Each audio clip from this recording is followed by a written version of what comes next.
Hi hello friends, welcome back to our channel. ಎಲ್ಲರೂ ಹೇಗಿದ್ದೀರಾ friends? ಚೆನ್ನಾಗಿದ್ದೀರಾ? ನಾನು ಚೆನ್ನಾಗಿದ್ದೀನಿ. ಐ ಹೋಪ್ ನೀವು ಚೆನ್ನಾಗಿದ್ದೀರಾ, ಚೆನ್ನಾಗಿರಬೇಕು ಅಂತ ಭಾವಿಸ್ತಾ ಬನ್ನಿ ಫ್ರೆಂಡ್ಸ್. ಇವಾಗ ಬೆಳಗ್ಗೆನೇ ವ್ಲಾಗ್ನ ಸ್ಟಾರ್ಟ್ ಮಾಡ್ತಾಯಿದ್ದೀನಿ. ಯಾವಾಗಲೂ ನನ್ನ ಡೇ ಅನ್ನೋದು ಇಲ್ಲಿಂದನೇ ಶುರು ಆಗುತ್ತೆ. ಯಾವ ಥರ ಇದೆ ಕ್ಲೈಮೇಟ್ ನೋಡಿ, ತುಂಬಾ ಚೆನ್ನಾಗಿದೆಯಲ್ಲ. ನನಗೂ ತುಂಬಾ ಇಷ್ಟ ಆಗುತ್ತೆ. ಅದಕ್ಕೇ ಒಂದು ಸಣ್ಣ ಕ್ಲಿಪ್ಪಿಂಗ್ನ ತಗೊಂಡು ನಿಮಗೂ ತೋರ್ಸೋಕ್ಕೆ ಟ್ರೈ ಮಾಡ್ತೀನಿ. ಐ ಹೋಪ್ ನಿಮಗೂ ಇಷ್ಟ ಆಗುತ್ತೆ ಅಂತ ಹೇಳಿ ಅಂದ್ಕೊಂಡಿರ್ತೀನಿ. ಈ ಥರ ಬ್ರಷ್ ಮಾಡೋವಾಗ ಈ ಥರ ನೋಡಿದ್ರೆ ತುಂಬಾ ಚೆನ್ನಾಗಿರುತ್ತೆ. ಅದಕ್ಕೆ ಒಂದು ಕ್ಲಿಪ್ಪಿಂಗ್ನ ತೊಗೊಂಬಿಡೋದು. ಬನ್ನಿ, ಇವಾಗ ಬಂದ್ಬಿಟ್ಟು 5:10 ಆ ಥರ ಆಗ್ತಾ ಇದೆ. ಸರಿ ಅಂತ ಹೇಳಿಬಿಟ್ಟು ಬ್ರಷ್ ಮಾಡಿ ಈ ಥರ ಒಂದು ಸಣ್ಣ ಕ್ಲಿಪ್ಪಿಂಗ್ನ ತಗೊಂಡು ಇನ್ನು ಬೆಳಗಿನ ಕೆಲಸ ಆ್ಯಸ್ ಯೂಶುವಲ್ ಯಾವಾಗಲೂ ಇರೋದೆ. ಆ ಥರ ಬಿಸಿನೀರಿಗೆ ಒಂದು ಲೋಟ ಬಿಸಿನೀರು ಕಾಯಿಸ್ಕೊಂಡು ಹಾಗೆ ಹಾಲು ಕಾಯೋಕ್ಕಿಟ್ಟು ಮತ್ತು ಬಾಕ್ಸ್ಗೆ ಏನೆಲ್ಲ ಮಾಡ್ತೀನಿ ಏನು ಅಂತ ಅದಕ್ಕೆ ಪ್ರಿಪೇರ್ ಮಾಡ್ಕೊತಾ ಇರ್ತೀನಿ. ಇನ್ನು ಅದೆಲ್ಲ ಇದು ಬಂದ್ಬಿಟ್ಟು ಮುಕ್ಕೋಟಿ ಏಕಾದಶಿ ಇತ್ತಲ್ವ, ಆವತ್ತಿನ ವ್ಲಾಗ್ ಆಗಿರುತ್ತೆ. ಮಕ್ಕಳಿಗೆ ಬಂದ್ಬಿಟ್ಟು ಬಾಕ್ಸ್ಗೆ ಮೊಸರನ್ನ ಏನೋ ಹಾಕಿ ಕೊಟ್ಟು ಕಳಿಸ್ಬಿಟ್ಟೆ. ಸರಿ ಅಂತ ಹೇಳ್ಬಿಟ್ಟು ನಮಗೆ ಅಂತ ಹೇಳ್ಬಿಟ್ಟು ಬೆಂಡೆಕಾಯಿ ಸಾಂಬಾರು ಮಾಡ್ತಾಯಿದ್ದೀನಿ. ನೋಡಿ, ಬೆಂಡೆಕಾಯಿ ಸಾಂಬಾರನ್ನು ಸಿಂಪಲ್ಲಾಗಿ ಹಾಗೆ ಈಗಾಗಲೇ ನಾನು ನಿಮಗೆ ಯಾವ ಥರ ಮಾಡ್ತೀನಿ ಏನು ಅಂತ ಹೇಳಿ ತೋರಿಸಿದ್ದೀನಿ. ಇವಾಗ ಕ್ವಿಕ್ಕಾಗಿ ಹಾಗೆ ಒಂದ್ಸಲ ಹೇಳ್ತೀನಿ ನೋಡಿ. ಇದಕ್ಕೆ ಮಸಾಲೆ ಹರ್ಕೊಂಡು ಹಾಕಿ ಎಲ್ಲ ಮಾಡಬೇಕು ಅನ್ನೋ ಅವಶ್ಯಕತೆ ಇರೋದಿಲ್ಲ. ಆಗಿಂದಾಗೆ ಅರ್ಜೆಂಟಾಗಿ ಒಂದು 10 ಮಿನಿಟ್ಸ್ 15 ಮಿನಿಟ್ಸ್ ಒಳಗಡೆ ಮಾಡಬೇಕು ಅಂತ ಹೇಳಿದ್ರೆ ಈ ಥರ ಸಾಂಬಾರು, ಬೆಂಡೆಕಾಯಿ ಸಾಂಬಾರು ಈ ಥರ ಮಾಡಿ ಚೆನ್ನಾಗಿರುತ್ತೆ ಟೇಸ್ಟು ಎಲ್ಲನೂ. ಇದು ಮುದ್ದೆಗೆ, ರೈಸ್ಗೆ ಎಲ್ಲನೂ ಚೆನ್ನಾಗೇ ಇರುತ್ತೆ. ನೋಡಿ, ಮೊದಲು ಬಂದ್ಬಿಟ್ಟು ಬೆಂಡೆಕಾಯಿನ ಈ ಥರ ಸಣ್ಣ ಸಣ್ಣದಾಗಿ ಹಚ್ಚಿಟ್ಕೊಂಡು ಒಂದು ಬಾಣಲೆ ತಗೊಂಡು ಅದರಲ್ಲಿ ಒಂದು ಸ್ವಲ್ಪ ಆಯಿಲ್ನ ಹಾಕಿ, ಸ್ವಲ್ಪ ಸಾಸಿವೆ, ಹಾಗೆ ಈರುಳ್ಳಿ ಒಂದು, ಟೊಮೊಟೊ ಒಂದು ಹಾಕಿ ಮತ್ತು ಅದರ ಜೊತೆಗೇ ಅದು ಎಲ್ಲ ಸ್ವಲ್ಪ ಫ್ರೈ ಆಗಿದ ತಕ್ಷಣ ನಾವು ಸಣ್ಣದಾಗಿ ಕಟ್ ಮಾಡಿ ಇಟ್ಕೊಂಡಿದ್ದಂಥ ಬೆಂಡೆಕಾಯಿನೂ ಹಾಕಿ ಈ ಥರ ಫ್ರೈ ಮಾಡ್ಕೋಬೇಕು ಸಣ್ಣದಾಗಿ. ಅಂದರೆ ಇದು ನಾವು ಸ್ವಲ್ಪ ಹೊತ್ತು ಚೆನ್ನಾಗಿ ಫ್ರೈ ಮಾಡಿಕೊಂಡ್ರೇ ಅದು ಜಿಗುಟು ಥರ ಅದು ಇರೋದಿಲ್ಲ.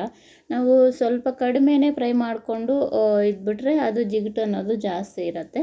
ನೋಡಿ, ಅದೆಲ್ಲ ಫ್ರೈ ಆಗ್ತಾಯಿದೆ ಅಂದಮೇಲೆ ಇವಾಗ ನಾವು ಬೆಳ್ಳುಳ್ಳಿನ ಜಜ್ಜಿ ಇಟ್ಕೊಂಡಿದ್ದಂಥ ಬೆಳ್ಳುಳ್ಳಿನ ಸೇರಿಸ್ತಾ ಇದ್ದೀನಿ. ಇದ್ರ ಜೊತೆ ಈರುಳ್ಳಿನೂ ಸೇರಿಸ್ಕೊಂಡು ಜಜ್ಜಿ ಇಟ್ಕೋಬೋದು, ಚೆನ್ನಾಗಿರುತ್ತೆ. ಈ ಬೆಳ್ಳುಳ್ಳಿನೂ ಜಜ್ಜಿ ಈ ಥರ ಮಾಡೋದ್ರಿಂದ ಘಮ, ಟೇಸ್ಟು ಎಲ್ಲನೂ ಚೆನ್ನಾಗಿ ಬರುತ್ತೆ. ಅದು ಎಲ್ಲ ಸ್ವಲ್ಪ ಹೊತ್ತು ಫ್ರೈ ಆಗಿದ್ದಾದಮೇಲೆ ನಾವು ತರಕಾರಿ ಸಾಂಬಾರಿಗೆ ಇಟ್ಕೊಂಡಿರ್ತೀವಲ್ಲ ಪೌಡರು, ಸಾಂಬಾರು ಪೌಡರು, ಅದನ್ನು ಸೇರಿಸ್ಕೋಬೇಕು. ಅದನ್ನು ಅಷ್ಟೇ ಸ್ವಲ್ಪ ಹೊತ್ತು ತಿರುಗಿಸಿದ್ದಾದಮೇಲೆ, ಅಂದರೆ ತುಂಬ ಹೊತ್ತಲ್ಲ, ಸ್ವಲ್ಪ ಹೊತ್ತೇ, ಸ್ವಲ್ಪ ಹುಣಸೆ ಹಣ್ಣಿನ ರಸನೂ ಸೇರಿಸ್ಕೋಬೇಕು. ಹುಳಿ, ಉಪ್ಪು, ಖಾರ, ಹುಳಿ ಎಲ್ಲ ನಿಮಗೆ ಎಷ್ಟು ಬೇಕು ಏನು ಹೇಗೆ ಅಂತ ನೋಡಿಕೊಂಡು ಹಾಕ್ಕೊಳ್ಳಿ.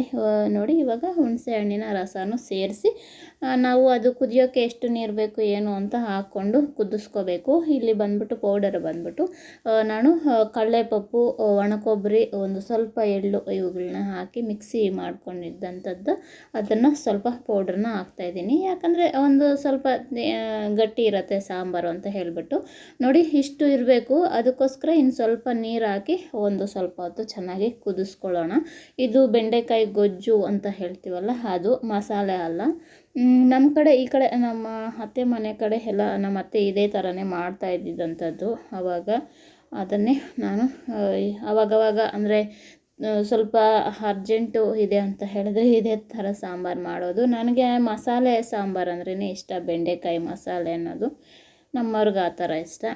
ಸರಿ, ಅದೆಲ್ಲ ಆಗಿದ್ದಾದಮೇಲೆ ತಿಂದು ಎಲ್ಲ ಆಯಿತು. ನಮ್ಮವ್ರೂ ಸ್ನಾನ ಎಲ್ಲ ಮಾಡಿ ದೇವಸ್ಥಾನಕ್ಕೆ ಎಲ್ಲನೂ ಹೋಗಿ ಬಂದರು. ನಾನು ಮನೆಯೆಲ್ಲ ಚೆನ್ನಾಗಿ ಎಲ್ಲ ಕ್ಲೀನ್ ಮಾಡ್ಕೊಂಡು, ಈ ನಡುವೆಲ್ಲ ತುಂಬ ದಿನ ಆಯಿತು ಕ್ಲೀನ್ ಮಾಡಿ, ಅಂದರೆ ಸ್ವಲ್ಪ ಅರ್ಜೆಂಟಾಗಿ ಮೇಲೆ ಕೆಲಸ ಮಾಡ್ಕೊಂಡು ಹೊರ್ಟೋಗ್ತೀವಿ. ಇವತ್ತು ಬಂದ್ಬಿಟ್ಟು ಡೀಪಾಗಿ ನೀಟಾಗಿ ಎಲ್ಲನೂ ಕ್ಲೀನ್ ಮಾಡಿದೆ. ನನಗಂತೂ ತುಂಬಾ ಸ್ಯಾಟಿಸ್ಫ್ಯಾಕ್ಷನ್ ಆಯಿತು. ಇದು ಬಂದ್ಬಿಟ್ಟು ಈ ಥರ ಕ್ಲೀನಿಂಗಿಗೆ ಅಂತ ಹಿಡ್ಕೊಂಡ್ರೆ 3 ಗಂಟೆ ಅಂದರೆ ಸ್ವಲ್ಪ ಟೈಮು ಹಿಡಿಯತ್ತೆ. ನಾವು ಬೇಗ ಬೇಗ ಕೆಲಸ ಮಾಡಿ ಮುಗ್ಸೋಕ್ಕಾಗೋದಿಲ್ಲ. ಈ ಥರ ಎಲ್ಲ ಕ್ಲೀನ್ ಮಾಡಿದ್ದಾದಮೇಲೆ ನಾನು ಪೂಜೆನೂ ಮಾಡಿದೆ. ನೋಡಿ ಇವಾಗ ಇದು ತೆಂಗಿನಕಾಯಲ್ಲಿ ಹೂವು ಬಂದಿತ್ತು, ಹಾಗೆ ನಾನು ನೋಡಲಿಲ್ಲ. ನೋಡಿದ್ದಿದ್ರೆ ಅದು ಚಿಗುರು ಥರ ಬಂದಿತ್ತಲ್ವ, ನಾನು ಕಾಯಿನ ಹಾಗೆ ಇಡ್ತಾ ಇದ್ದೆ ತೆಂಗಿನಕಾಯಿ ಮರ ಥರ ಒಳಕ್ಕೆ ಅಂತ ಹೇಳ್ಬಿಟ್ಟು. ಒಡೆದ ಮೇಲೆ ನೋಡಿದೆ ಇದು ಹೂವು ಬಂದಿದೆ ಅಂತ ಹೇಳ್ಬಿಟ್ಟು ಅಂದ್ಕೊಂಡೆ. ನೋಡಿ ಈ ಥರ ಬಂದಿದೆ. ನನ್ನ ಪೂಜೆ ಈ ಥರ ಸಿಂಪಲ್ಲಾಗಿ ಆಯಿತು. ರಂಗೋಲಿನೂ ಈ ಥರ ಬಿಡಿಸಿದ್ದೆ. ಇದು ಸಾಯಂಕಾಲ ದೀಪ ಹಚ್ಚಿದಾಗ ಮನೆ ಅಂದರೆ ಬಾಗಿಲು ಮುಂದೆನೂ ದೀಪ ಎಲ್ಲ ಹಚ್ಚಿ ಎಲ್ಲನೂ ಮಾಡಿದೆ. ನನಗಂತೂ ತುಂಬಾ ಖುಷಿ ಆಯಿತು. ಮನೆಯೆಲ್ಲ ಚೆನ್ನಾಗಿ ನೀಟಾಗಿ ಮಾಡಿಕೊಂಡು ಈ ಥರ ರಂಗೋಲಿ ಎಲ್ಲನೂ ಬಿಡಿಸಿ ನೀಟಾಗಿ ಪೂಜೆ ಅನ್ನೋದು ಮಾಡಿದೆ. ತುಂಬಾ ಖುಷಿ ಆಯಿತು. ಈ ಬಟ್ಟೆ ಸ್ಟಿಚಿಂಗ್ ಅದು ಇದು ಇರೋದ್ರಿಂದ ಅರ್ಜೆಂಟಾಗಿ ಮಾಡ್ತೀನಿ. ಅದು ಮನಸ್ಸಿಲ್ಲದ ಮನಸ್ಸಲ್ಲೇ ಅದು ಅಲ್ಲೇ ಇದೆ ಇಲ್ಲೇ ಇದೆ ಅಂತ ಹೇಳಿಬಿಟ್ಟು ಅಂದ್ಕೊಂಡು ಇನ್ನೇನು ಮಾಡೋಕ್ಕಾಗಲ್ಲ. ನಾವು ಇದಕ್ಕೆ ಅನುಗುಣವಾಗಿ ಹೋಗಲೇಬೇಕಾಗತ್ತೆ. ನೋಡಿ, ಮತ್ತು ಹೆಸರುಬೇಳೆ ಪಾಯಸ ಸ್ವಲ್ಪ ಮಾಡಿದ್ದೆ. ಇನ್ನು ಸಾಯಂಕಾಲ ಆಗಿರೋದ್ರಿಂದ ಬೆಳಗ್ಗೆ ಬೆಂಡೆಕಾಯಿ ಸಾಂಬಾರು ಮುದ್ದೆ ಮಾಡಿದ್ದೆ ಅಲ್ವಾ. ಇವರು ಲೈಟ್ ಫುಡ್ ಅಂತ ಕೇಳ್ತಾರಲ್ಲ, ಅದಕ್ಕೋಸ್ಕರ ಚಿತ್ರಾನ್ನ ಮಾಡಿದ್ದೆ. ಅದು ಎಲ್ಲ ಸಾಯಂಕಾಲದ ಅಡುಗೆ. ಇನ್ನು ಅದೆಲ್ಲ ಆಗೋಗಿದ್ದಾದಮೇಲೆ ಇದು ಬಂದ್ಬಿಟ್ಟು ನೆಕ್ಸ್ಟ್ ಡೇ. ನೋಡಿ ಫ್ರೆಂಡ್ಸ್, ಇವತ್ತು ಇದು ಒಂದನ್ನು ರೆಡಿ ಮಾಡಿದೆ. ಇವತ್ತೇ ಸ್ಟಿಚ್ ಮಾಡಿದೆ, ಅಂದರೆ ಹೊಲ್ದಿದ್ದೀನಿ. ಈ ಥರ ಡಿಸೈನ್ ತುಂಬಾ ಆದರೂ ಇವತ್ತು ಹೊಲ್ದಿದ್ದೆ ಅಲ್ವಾ. ಯಾವ ಥರ ಹೊಲ್ದಿದ್ದೀನಿ ಏನು ಹೇಗೆ ಅಂತ ಹೇಳಿಬಿಟ್ಟು ಇದನ್ನು ಒಂದು ಕ್ಲಿಪ್ಪಿಂಗ್ನ ನಿಮ್ಮ ಜೊತೆ ಶೇರ್ ಮಾಡ್ತಾಯಿದ್ದೀನಿ. ಯಾರಿಗಾದರೂ ಇಷ್ಟ ಆದರೆ ನೀವು ಹೊಲ್ಸ್ಕೊಡಿ, ಸ್ಕ್ರೀನ್ಶಾಟ್ ಹಿಡ್ಕೊಂಡು ನೋಡಿ. ತುಂಬಾ ಚೆನ್ನಾಗಿರುತ್ತೆ. ಇದೊಂಥರ ಡಿಫ್ರೆಂಟಾಗಿ ಲೀವ್ಸ್ ಥರ ಇರುತ್ತೆ ನೋಡಿ. ಒಂದ್ಸಲಿ ನೀವು ಬೇಕಿದ್ದರೆ ಸ್ಟಿಚ್ ಮಾಡಿಸ್ಕೊಳ್ಳಿ. ನಿಮ್ಮ ಹತ್ರದಲ್ಲಿ ಯಾರಾದರೂ ಟೈಲರ್ ಶಾಪ್ ಇದ್ದರೆ, ಇಲ್ಲ ಇಲ್ಲಿ ಬರೋವರು ನೋಡೋವರು ಹೊಲಿಸ್ಕೋಬೋದು. ಡಿಸೈನ್ ತುಂಬಾ ಚೆನ್ನಾಗಿದೆ, ಗ್ರ್ಯಾಂಡ್ ಆಗಿ ಇರುತ್ತೆ.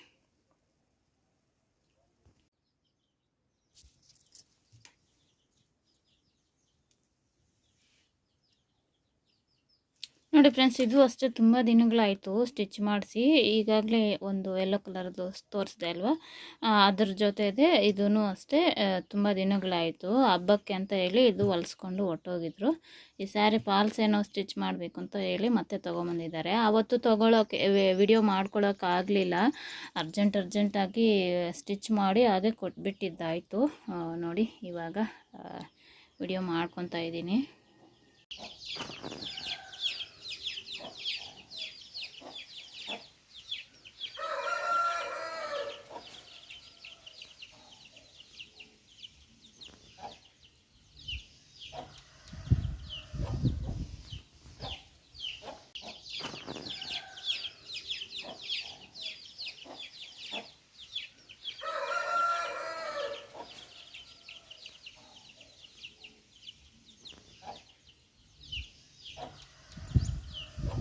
ನೋಡಿ ಫ್ರೆಂಡ್ಸ್, ಇಲ್ಲಿ ಬಂದ್ಬಿಟ್ಟು ತಾವರೆ ಹೂವು.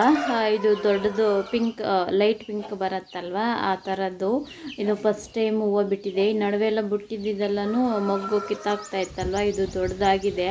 ಇದು ಯಾವಾಗ ಅರಳತ್ತೆ ಅಂತ ಹೇಳಿ ಕಾತ್ಕೊಂಡಿದ್ದೀವಿ.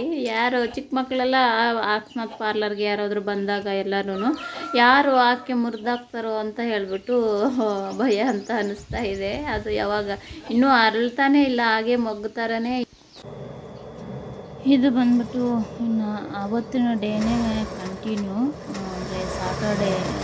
ಇದು ಆವತ್ತು 2 ಬ್ಲೌಸಸ್ ಇದ್ದು ಸ್ಟಿಚಿಂಗ್ ಮಾಡೋದು. ಅದು ಬಂದ್ಬಿಟ್ಟು ಡಿಸೈನ್ ಬ್ಲೌಸು. ಅವರು ಬೇರೆ ಊರಿಗೆ ಕೊಟ್ಟು ಕಳಿಸ್ಬೇಕು ಹಬ್ಬಕ್ಕೆ ಅಂತ ಹೇಳಿಬಿಟ್ಟು ಅರ್ಜೆಂಟಾಗಿ ಹೊಲ್ಕೊಡು ಅಂತ ಹೇಳಿ ಕೊಟ್ಟಿದ್ದರು ಡಿಸೈನ್ ಬ್ಲೌಸು. ಚೆನ್ನಾಗಿ ಬಂದಿತ್ತು ಎಲ್ಲನೂ. ಅವುಗಳನ್ನು ಡಿಸೈನ್ ಬ್ಲೌಸಸ್ನ ಹೊಲಿತಾ ಇದ್ದೀನಿ. ಯಾವ ಥರ ಇದೆ ಏನು ಹೇಗೆ ಅಂತ ಹೇಳ್ಬಿಟ್ಟು ನಿಮಗೆ ವಿಡಿಯೋ ಮಾಡ್ಕೊಂಡಿದ್ದೀನಲ್ವ, ಫಿನಿಷಿಂಗಲ್ಲಿ ಲಾಸ್ಟಲ್ಲಿ ಯಾವ ಥರ ಇದೆ ಏನು ಹೇಗೆ ಅಂತ ಹೇಳ್ಬಿಟ್ಟು ನಿಮಗೆ ತೋರಿಸ್ತೀನಿ. ನೋಡಿದ್ರಲ್ಲ ಫ್ರೆಂಡ್ಸ್, ಈ ಥರ ಇರುತ್ತೆ ನನ್ನ ವ್ಲಾಗ್ಸು.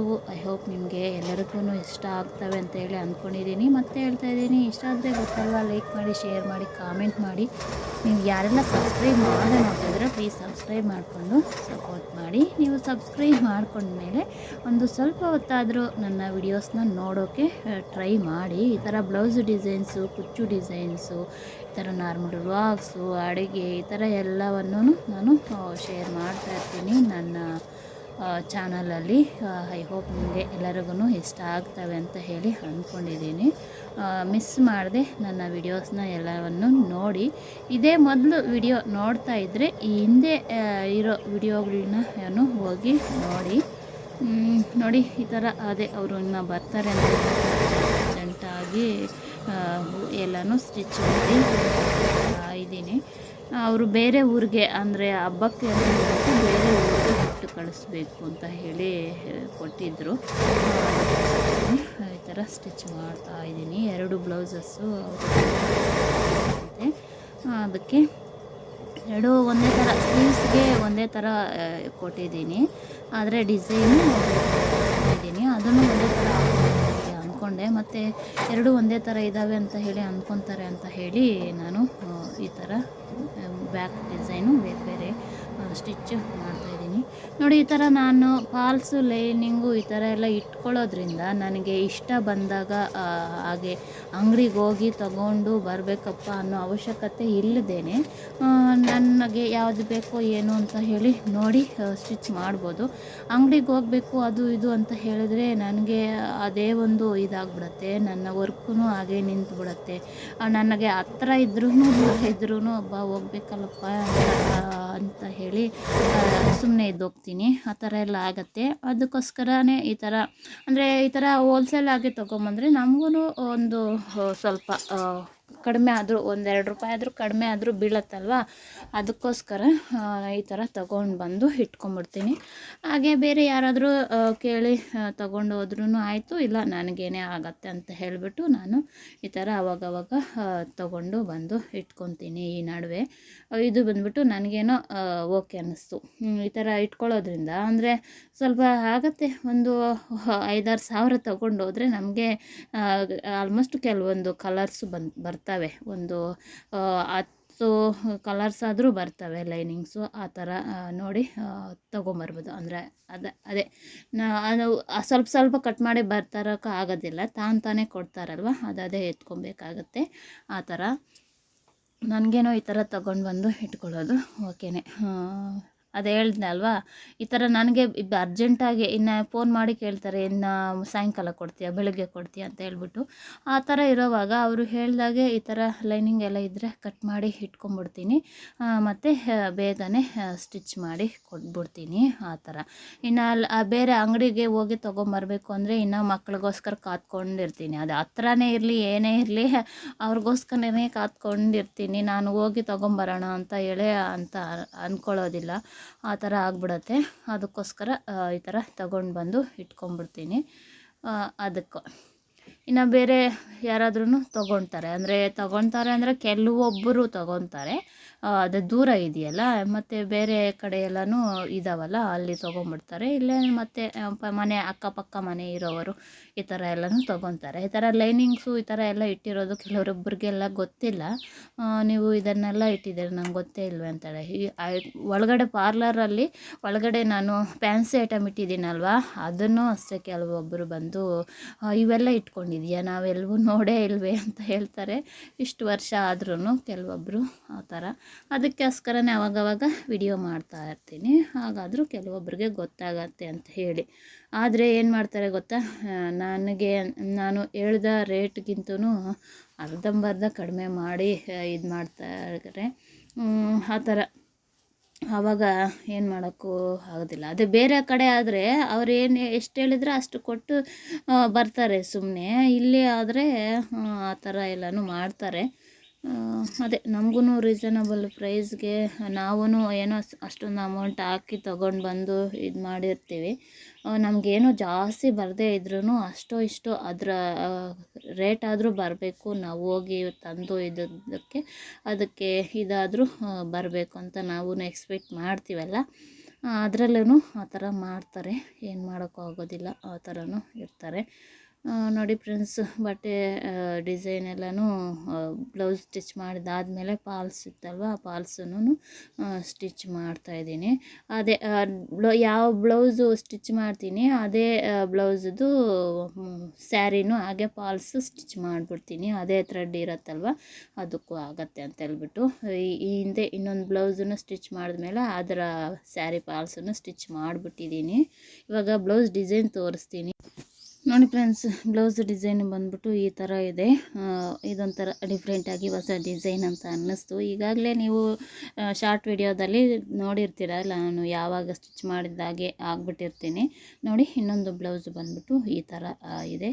ಹೇಳ್ದಲ್ವ, ಸ್ಲೀವ್ಸ್ ಡಿಸೈನು ಆಲ್ಮೋಸ್ಟ್ ಒಂದೇ ಥರ ಇರುತ್ತೆ, ಬ್ಯಾಕ್ ಡಿಸೈನ್ ಮಾತ್ರ ಬೇರೆ ಬೇರೆ ಥರ ಇಟ್ಟಿದ್ದೆ ಅಂತ ಹೇಳ್ಬಿಟ್ಟು ನೋಡಿದ್ರಲ್ಲ ಫ್ರೆಂಡ್ಸ್. ಇದು ಇವತ್ತಿನ ವಿಡಿಯೋ. ಐ ಹೋಪ್ ನಿಮಗೆ ಈ ವಿಡಿಯೋ ಇಷ್ಟ ಆಗಿದೆ ಅಂತ ಹೇಳಿ ಅಂದ್ಕೊಂಡಿದ್ದೀನಿ. ಇಷ್ಟ ಆದರೆ ಗೊತ್ತಲ್ವ, ಲೈಕ್ ಮಾಡಿ, ಶೇರ್ ಮಾಡಿ, ಕಾಮೆಂಟ್ ಮಾಡಿ ಹೇಗಿದೆ ಏನು ಅಂತ. ನಾಳೆ ಮತ್ತೊಂದು ಒಳ್ಳೆ ವಿಡಿಯೋದೊಂದಿಗೆ ಮತ್ತೆ ಭೇಟಿಯಾಗೋಣ. ಬಾಯ್ ಬಾಯ್.